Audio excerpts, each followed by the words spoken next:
దానికన్నా ముందు ఈ రోజు చాలా ఇంపార్టెంట్ డే అని చెప్పుకోవచ్చు. నవంబర్ 26 అంటే 75 సంవత్సరాలు రాజ్యాంగం అమలులోకి వచ్చి ఈ రోజుకి 75 సంవత్సరాలు.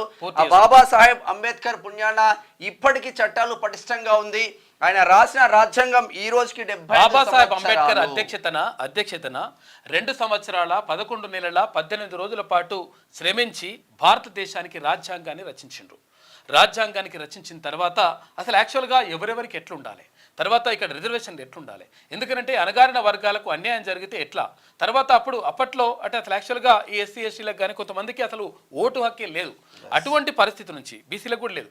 అటువంటి పరిస్థితి నుంచి 100% ఇది కరెక్ట్ కాదు. కాబట్టి ఏవైతే అణగారిన వర్గాలు ఉన్నాయో, ఏవైతే అట్టడుగు వర్గాలు ఉన్నాయో, ఎవరైతే సామాజికంగా ఆర్థికంగా సాంఘికంగా అన్ని రకాల్లో వెనుకబడిన వాళ్ళు ఉన్నారో వాళ్ళని 100% ముందుకు తేవాల్సిన అవసరం ఉంది.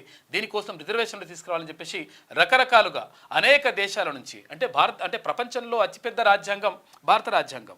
అయితే ప్రపంచ దేశాల నుంచి ఒక్కొక్క దేశం నుంచి కొన్ని అంశాలు తీసుకొని భారత రాజ్యాంగాన్ని నిర్మించడానికి డాక్టర్ బాబాసాహెబ్ అంబేద్కర్ దానికి అధ్యక్షత వహించి ఆ రాజ్యాంగాన్ని రూపొందించారు, అమలు చేసినటువంటి రోజు ఇవాళ నవంబర్ 26. కాబట్టి ఇవాళ ప్రత్యేకమైనటువంటి రోజు. అందరికీ రాజ్యాంగ దినోత్సవ శుభాకాంక్షలు చెప్పుకుందాం. క్యూ న్యూస్ ఛానల్లో పనిచేయటకు అనుభవం గల సీనియర్ వీడియో ఎడిటర్స్ కావాలను సంప్రదించవలసిన నెంబర్ 8688926084. qnewsads@gmail.com ను సంప్రదించండి. లైక్ చేయండి.